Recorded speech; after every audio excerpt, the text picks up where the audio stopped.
मंडळी, या फुलांकडूनही शिकावं जीवन जगण्याची खरी कला. गुलाबासारखं हमेशा काटेमध्ये राहूनही सतत हसत राहायचं आणि काटेरी प्रसंगातही अगदी सौंदर्याने थाटात जगायचं. आणि रातराणीसारखं काळ्या कुट्ट अंधाराला न घाबरता आव्हानांवर मात करत अंधारातही फुलायचं. आणि सदाफुलीसारखं आयुष्यभर सतत रुसायचं नसतं, तर फुलांप्रमाणे नेहमी हसून प्रसन्न राहून जगायचं असतं. आणि बकुळीसारखं बाह्य सौंदर्यापेक्षा गुणांचा सुगंध जास्त महत्वाचा असतो. त्यामुळे साधेपणाने जगूनही जगाला सुगंधित करायचं असतं. त्यामुळे मंडळी, फुलं निसर्गाची अशी देणगी आहेत ना आपल्यासाठी, जी आपल्याला आपल्या जीवनामध्ये प्रेम, शांती आणि समाधान आणतात आणि कठीण प्रसंगामध्ये सकारात्मक राहण्याची प्रेरणा पण देतात. नमस्कार मंडळी, मी छाया आपल्या सर्वांचं आपल्या आणखीन एका नवीन व्हिडिओमध्ये अगदी मनापासून स्वागत करते. तर हा व्हिडिओ आहे कालचा, म्हणजे महाशिवरात्रीच्या दिवशीचा. आता मी उंबरठ्यामध्ये हळदीचे लेपन करत होते, रांगोळी काढत होते ना, तर एक चिवताई हे पा दरवाजावर येऊन बसली आणि तो चिमणा वाटतोय, चिवताई नाही वाटत. तर असं वाटत होतं तो माझ्याशी गप्पा मारतोय, कारण मी उंबरठ्यामध्ये हळदीचे लेपन केलं, रांगोळी काढली, पोर्चमध्ये पण रांगोळी काढली, तरी पण त्याचं तसंच चालू होतं चिवचिव. आणि मला ते छान वाटत होतं बरं का ऐकायला कानाला, कारण मला पक्ष्यांचा आवाज खूप आवडतो. आता उंबरठ्याला हळदीचं लेपन केलं मी चमच्यानी छान आले जातं बरं का हळदीचं लेपन. आणि हाताने सारवलं ना ते सगळे बोटं उमटले जातात, त्यामुळे मी चमच्यानीच करत असते. त्याच्यावरती मोगऱ्याचे फुलं ठेवले मी. आणि त्यानंतर मला हे फुलं काढायचे होते बरं का, लाल असे रांगोळीचे. आणि त्या रांगोळीच्या फुलांचं समांतर अंतर येण्यासाठी मी बांगडे ठेवून ते रांगोळीचे डॉट दिले होते. आणि त्या डॉटपासून मस्त असे फुलं तयार केले होते मी. आणि फुलांच्या मध्ये जी जागा होती ना, अंतर होतं ना, त्याच्यामध्ये मी आता हिरव्या रांगोळीची अशी थोडीशी डिझाईन करणार होते. तर काय ना, लाल, हिरवं, पिवळं याचं कलर कॉम्बिनेशन आहे ना, खूप भारी वाटतं. हमेशा उंबरठ्यामध्ये रांगोळी काढायचं म्हणलं, पोर्चमध्ये काढायचं म्हणलं ना, तर मी हिरवा आणि पिवळा हे दोनच कलर जास्त वापरते. जसं लाल पिवळा याचं कलर कॉम्बिनेशन छान वाटतं ना रांगोळीचं, त्याचप्रमाणे हिरवं आणि लाल याचं कलर कॉम्बिनेशन पण एकदम भारी वाटतं बरं का. तर तुम्ही बघू शकता, उंबरठ्याला मी हळदीचं लेपन केलं होतं पिवळं, आणि रांगोळीची डिझाईन काढली होती हिरवं आणि लाल यांनी. तर एकदम छान वाटत होतं ते. आणि महाशिवरात्री ना, तर म्हणलं महाशिवरात्रीच्या रिलेटेडच आपण जरा रांगोळी काढू. तर मला पिंड काढायची होती, तरी पण मी थोडंसं एका फरचीवर हळदीने सारवलं, त्याच्यावर रांगोळी कोणती काढली तरी छानच वाटती. तर मला पिंड तर काढायची होती, पण माझ्याकडं पिंडीसाठी ब्लॅक कलरच नव्हता भरण्यासाठी बरं का. त्यामुळे म्हणलं चला आपण काहीतरी जुगाड करू आता.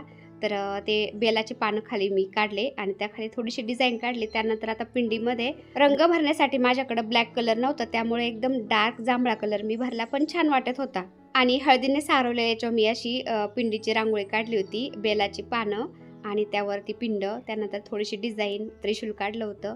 तर एकदम छोटीशी सिंपल रांगोळी पण छान वाटत होती. तुम्हाला कशी वाटली नक्की सांगा कमेंटच्या माध्यमातून. आणि हे पा राजूचं काय चाललं होतं इथं, तर आपण हे गालांड्याची झाडं लावलेली आहेत ना आपल्या घराच्या मागच्या बाजूला, व पूर्ण कॅरी ना ती सगळी गालांड्याच्या झाडाचीच आहे. तर एवढे फुलं निघतात ना आता देवासाठी आपल्यावरती, चाफ्याचे तर असतात, गुलाबाचे पण असतात आणि गालांड्याचे पण फुलं निघतात आता. आणि जास्वंदीला पण फुलं येतात. तर फुलाची कमीच नाही बरं का आपल्याला, आता आपल्या गार्डनमध्ये भरपूर फुलं असतात. तर राजूला असा वेळ मिळाला ना, राजूला, फौजी साहेबांना, तर त्यांचं असं झाडांचं मेंटेनन्स चालू असतं. तर आपण एकदा गांडूळ खत आणून टाकलं होतं ना झाडांच्या मध्ये, तर त्यामुळं ते झाडांच्यात भरपूर गांडूळ झालेत ना, तर ती मातीने एकदम भुसभुशीत असती बरं का. पण तरी पण खत घातलं ना, थोडीशी ती अशी खालीवर करावी लागती. तर राजू तेच आता ते माती खालीवर करत होता थोडीशी खत घालून. मंडळी, एवढं चिकूचं झाड आहे आमचं. इतके मरणाचे चिकू आलेत ना त्याला, अजून कच्ची आहेत, पिकले नाही. दाखवतो चिकू पा. हे चिकू आले, मरणाचे चिकू आले. लय चालेल का रे, पिकायला काढायचे का रे? कच्चे आहेत खरं काय? ह्यावेळेस लय आले तर एवढंच झाड आहे बघ ना चिक्कू.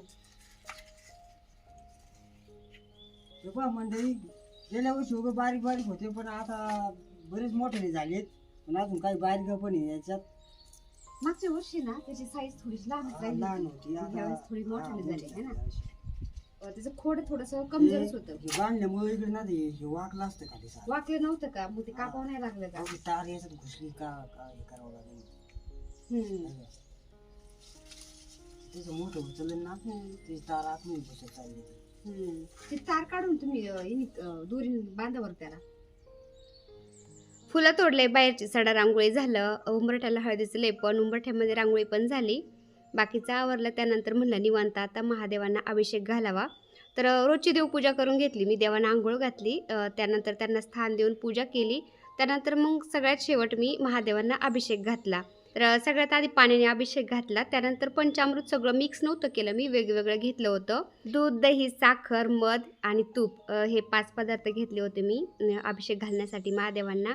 त्यानंतर मग केशर चंदनयुक्त अष्टगंध आहे ना, त्यांनी पण अभिषेक घातला होता मी. हे केशर चंदनयुक्त अष्टगंध आहे ना, मी अक्कलकोटला गेले होते ना त्यावेळेस 3-4 डबे घेऊन आले होते ना, तेच मी थोडं थोडं घेते आता अभिषेक घालायला. थोडंसं पाण्यात मिक्स करून मी कधी महादेवांना अभिषेक घालते, कधी स्वामींना घालते, तर कधी गणपती बाप्पांना घालते.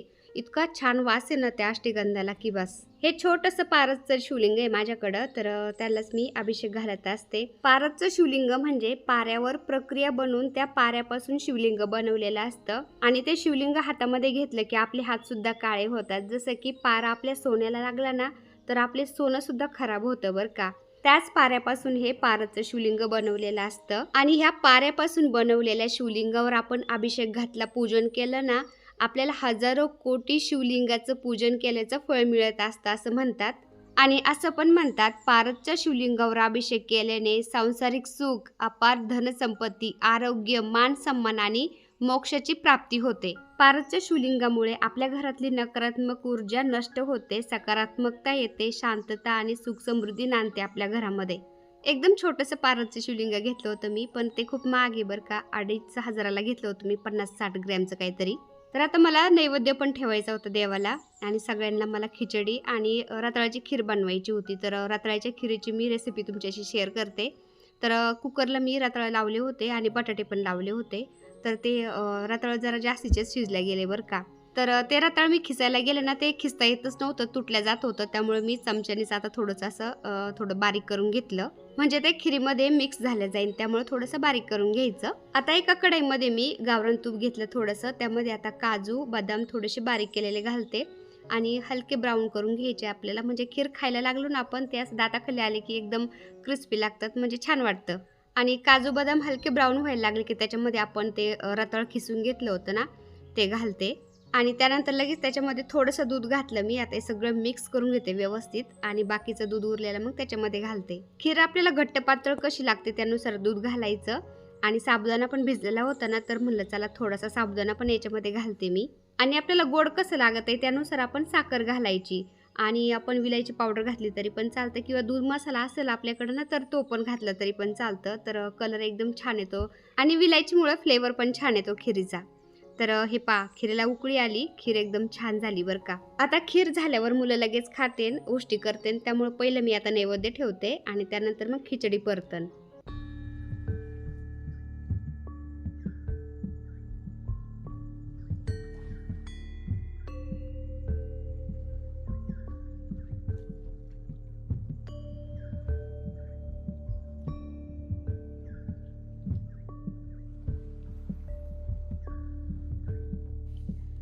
आता हे डायरेक्ट संध्याकाळी शूट घेत होते मी. तर भाचीबाई, जावई बापू आणि त्यांच्या शेजारचे भाऊ ताई आल्या होत्या. तर त्या भाऊंना ताईंना त्यांना केडगावमध्ये घर पाहिजे होतं, त्यामुळे त्यांनी फोन करून विचारलं होतं फौजी साहेबांना, तुमच्या आसपास कुठं घर आहे का विकायला. तर फौजी साहेबांनी मग तपास करून सांगितलं, म्हणले पोतदारजवळ घर आहे एक विकायला, तुम्हाला टाईम भेटेल तेव्हा तुम्ही पाहून जा. तर दिवसभर त्यांना भरपूर कामं असतात ना शेतातले, त्यामुळे त्यांना दिवसभर काही यायला जमलं नाही. त्यामुळे मग निवांत संध्याकाळी आले होते ते. तर आम्ही सगळे टेरेसवरती निवांत बसलो होतो झाडांच्यात. आकाशने मग चहा बनवून आणला सगळ्यांना. सगळ्यांनी आम्ही चहा घेतला आणि त्यानंतर आम्हाला घर पाहायला जायचं होतं आता. हा, भेटायला आली.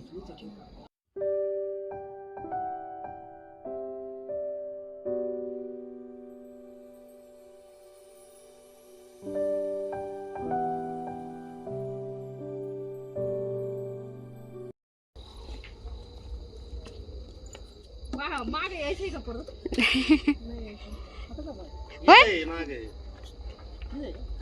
जाऊ द्या, काय नाही. आपल्या घरापासून जवळच होतं ना एक घर, पोद्दार शाळेजवळ. तर मग फौजी साहेब म्हणले चल तू पण. मग मी पण गेले त्यांच्याबरोबर घर पाहायला. तर हे हॉल आहे बरं का. ज्यांचं घर होतं ते पहिले इथं राहत होते ना, त्यांनी फर्निचर वगैरे सगळं बनवलेलं होतं घरामध्ये आणि तसंच सोडून ते गेले होते. हॉलमध्ये हा सोफा सेट बनवलेला आहे. त्यानंतर किचनमध्ये ट्रॉल्या, किचनमध्ये फर्निचर, कपाटं सगळं फर्निचर तसंच ठेवलं होतं त्यांनी. तर त्यांना घर पाहायला तर आणलं होतं आम्ही. आवडलं तर पाहूया आता नाही का. तर चला आजचा छोटासा व्हिडिओ मी इथं सेंड करते. आता व्हिडिओ आवडला असेल तर एक लाईक नक्की करत जा ताईंनो. चॅनलवर नवीन असाल तर प्लीज आपल्या चॅनलला सबस्क्राईब पण करा. चला तर भेटूया पुन्हा अशाच एका छानशा व्हिडिओबरोबर. तोपर्यंत बाय बाय. व्हिडिओ पूर्ण पाहिला त्यासाठी मनापासून आभारी सर्वांची. सर्वांना श्री स्वामी समर्थ.